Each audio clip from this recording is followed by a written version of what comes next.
Senate Democrats won't be scoring many legislative victories this year.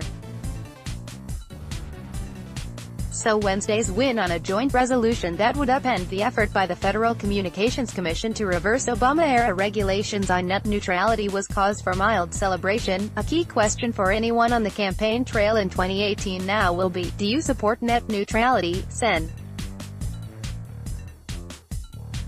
Edward J. Markey of Massachusetts said at a news conference with House and Senate Democratic leaders on the effort to block the Trump administration from rolling back the regulations. As Senate Minority Leader Charles E. Schumer quipped after Rep. Anna G. Issue of California said it was the highlight of the year, there has been a low bar on Capitol Hill for them. The Senate voted 52-47 in favor of the resolution Wednesday afternoon, a few hours after adopting, by the same margin, a motion to proceed to the measure under the expedited rules of the Congressional Review Act. Democrats, led by Markey in the effort, initially picked up the support of Senator Susan Collins. The backing of the main Republican was known in advance, but it still underscores just how close the margins are on the Senate floor. Two more Republicans, Louisiana's John Kennedy and Alaska's Lisa Murkowski, voted in favor of the measure as well.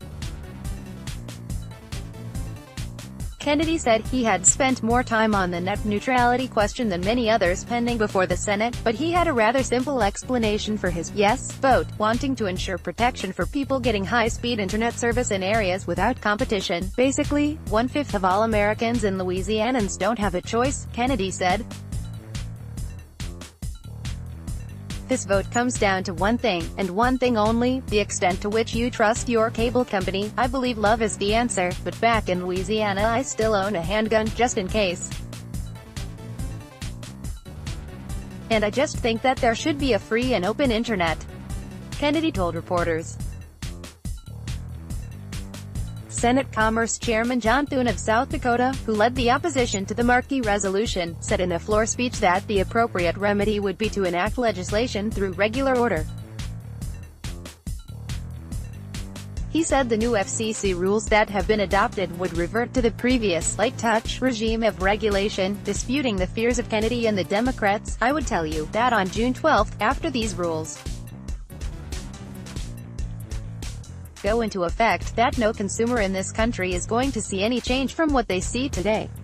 Thune said, they are still going to be able to watch the internet, the South Dakota Republican said. They are still going to be able to go to all of their favorite social media platforms, and there isn't going to be any change from what we have seen up to this point. Still, with the measure facing a less certain future in the House, it will likely be little more than a symbolic victory for the Democrats. It could, however, be yet another issue to motivate their voters to head to the polls in November. That is the expectation of Democratic Rep. Mike Doyle of Pennsylvania, who plans to file a discharge petition on the net neutrality resolution in a bid to force the legislation onto the House floor. Every member of Congress is going to hear from their constituents, because we're going to make sure that people know if they really want to make it happen, they need to know they need to get on the phones and ask their member if they're on that discharge petition, Doyle said. I will bet you each and every one of their opponents in the upcoming November election is going to ask them whether they're on that discharge petition, so it's going to be a different set of circumstances starting tomorrow morning. We consider this one of the major issues of the 2018 campaign, Schumer said. That is certainly the hope and expectation of political organizations like the Democratic Congressional Campaign Committee. Net neutrality has the potential to motivate young and progressive voters to turn out in the midterms, and we certainly welcome their support, as well as all privacy and liberty-loving Americans who recognize that the Republican Party has abandoned these fundamental values. DCCC spokesman Tyler Law said in a statement ahead of the Senate votes. The Democratic Senatorial Campaign Committee has already used non-skippable ads to promote the effort, and the push to restore the old net neutrality rules has been a recurring theme in Democratic fundraising material, including pitches in support of some of the vulnerable incumbent Senate Democrats on the ballot in 2018. Get breaking news alerts and more from Roll Call on your iPhone or your Android.